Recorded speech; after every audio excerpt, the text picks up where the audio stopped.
September 12, 1942, Guadalcanal, just after nightfall. Lieutenant Colonel Merritt Edson stood in the darkness on a jungle ridge 1 mile south of Henderson Field, listening to sounds that would haunt him for the rest of his life. Somewhere in the black wall of vegetation below, 3,000 Japanese soldiers were moving into position.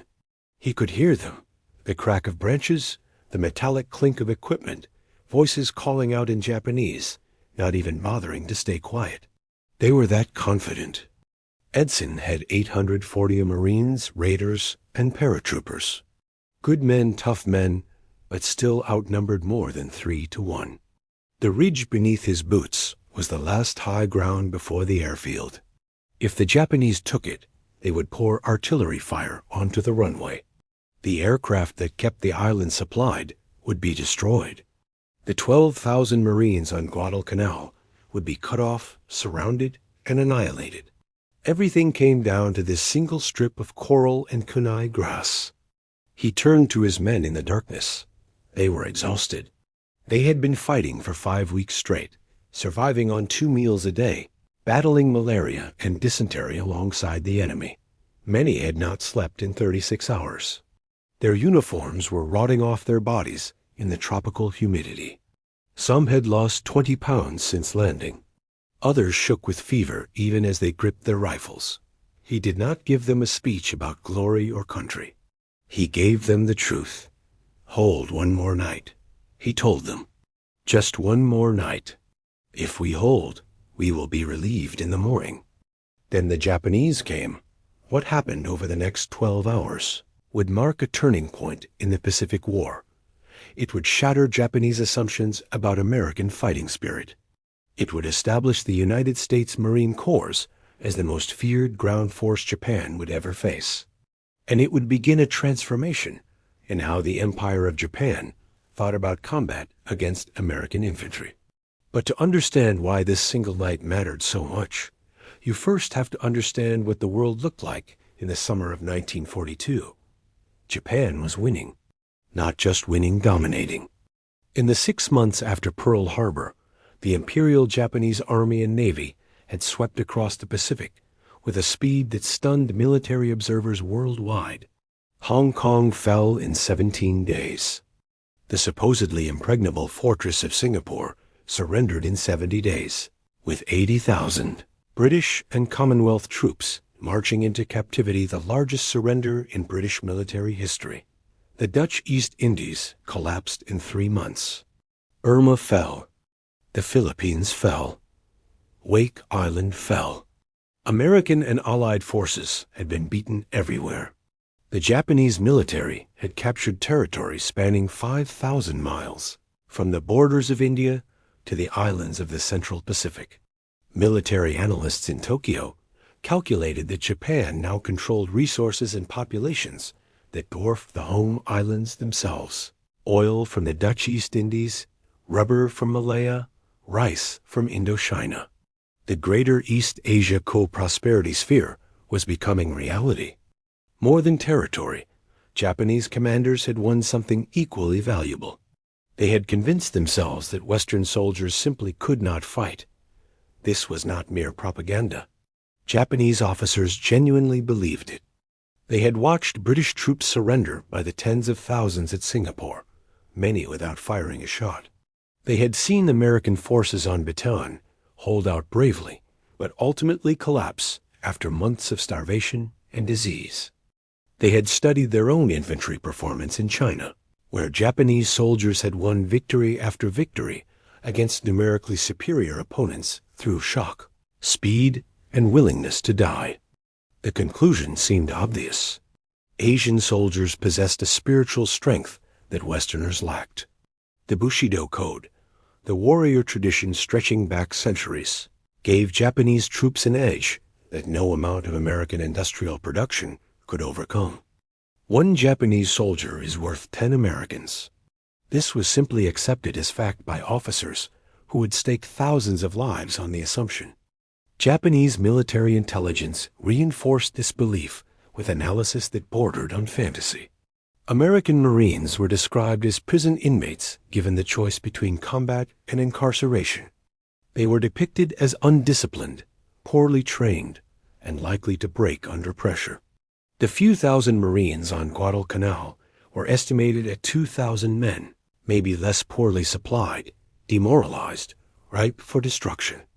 Imperial headquarters in Tokyo operated on these assumptions when planning their recapture of Guadalcanal. They allocated forces that would have been adequate against the weak garrison they imagined. They never considered that reality might be different. This assessment was wrong in almost every particular, and one man understood exactly how wrong it was.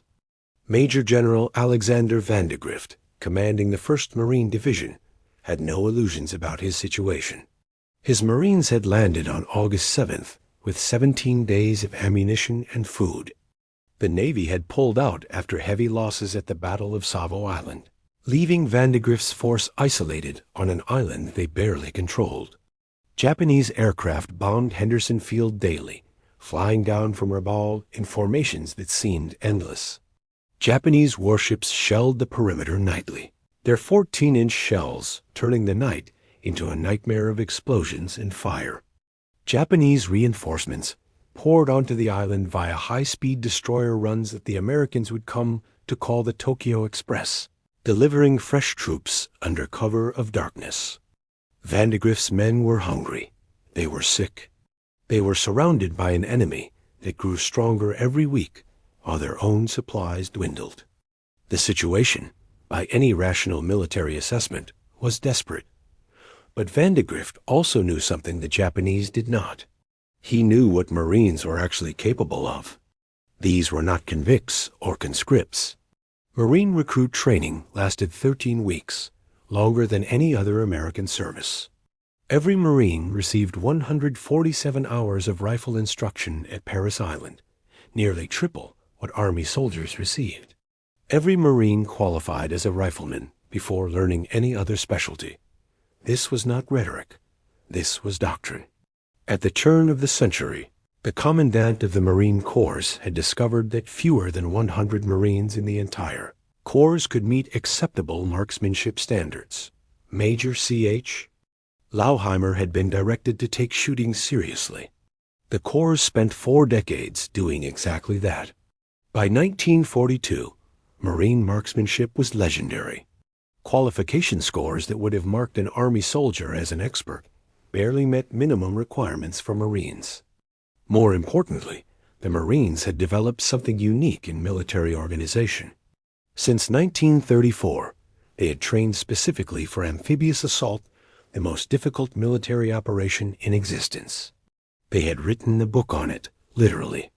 The tentative manual for landing operations, published that year, became the foundation for amphibious doctrine, not just in America, but worldwide. The Navy adopted it. The Army adopted it. Even the British used it when planning their own amphibious operations.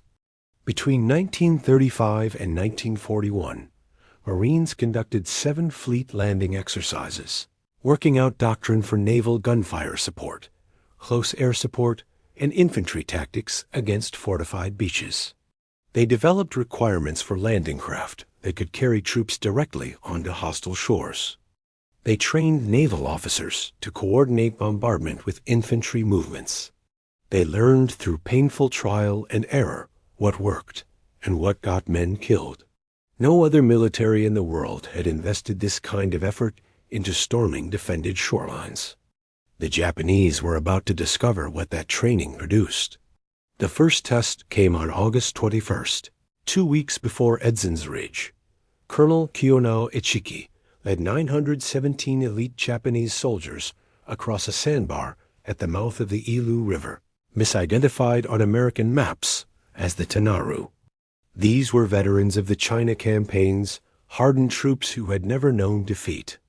Ichiki himself was a decorated officer with years of combat experience.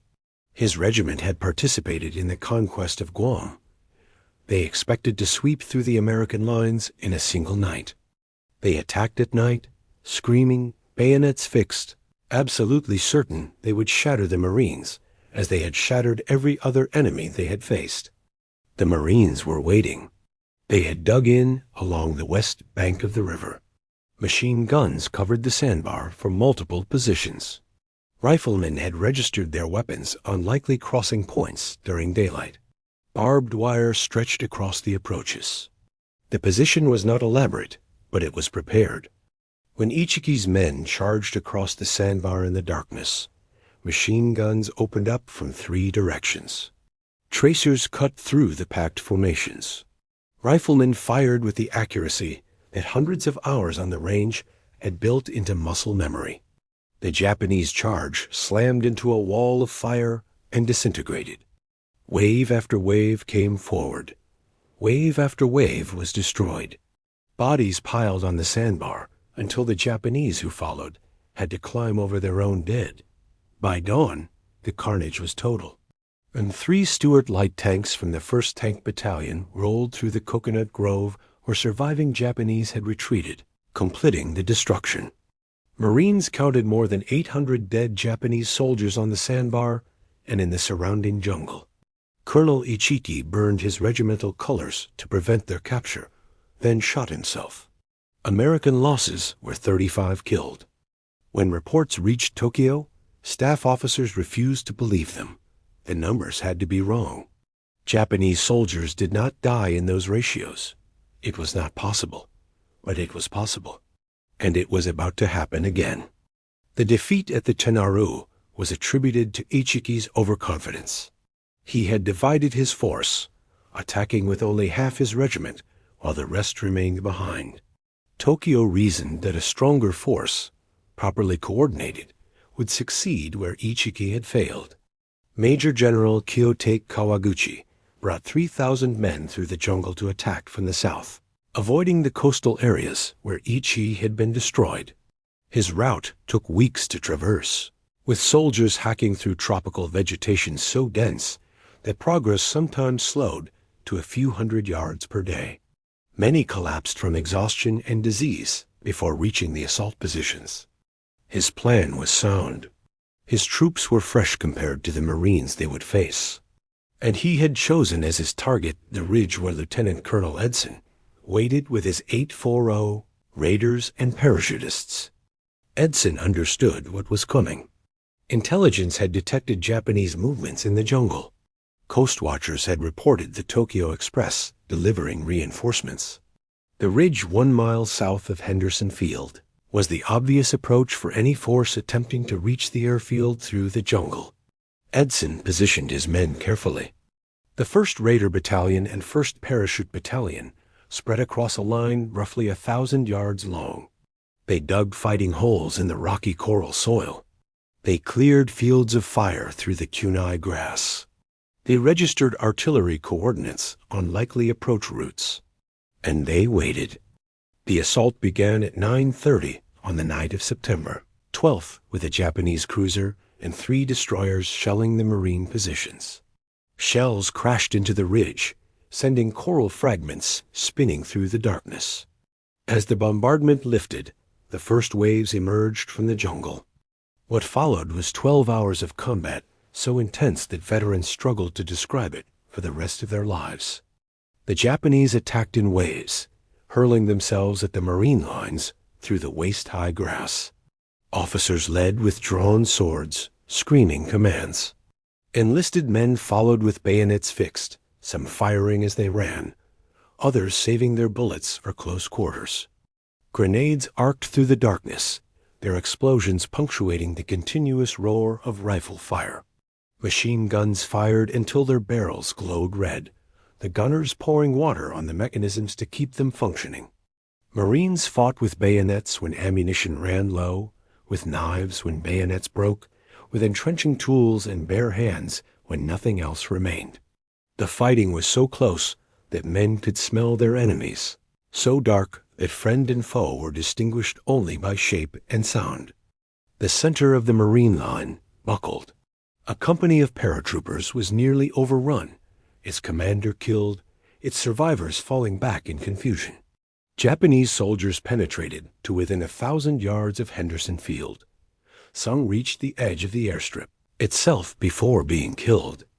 Edson was everywhere, standing on an ammunition box in full view of the enemy, silhouetted against the flashes of artillery. He directed fire, repositioned units, and rallied men who were close to breaking.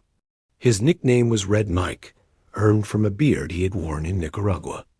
That night, he earned something more valuable. He earned the Medal of Honor. At one point, with the line collapsing and Japanese forces pouring through the gap, Edson encountered a group of Marines falling back in disorder. "Where are you going?" he demanded. "We cannot hold them," came the reply.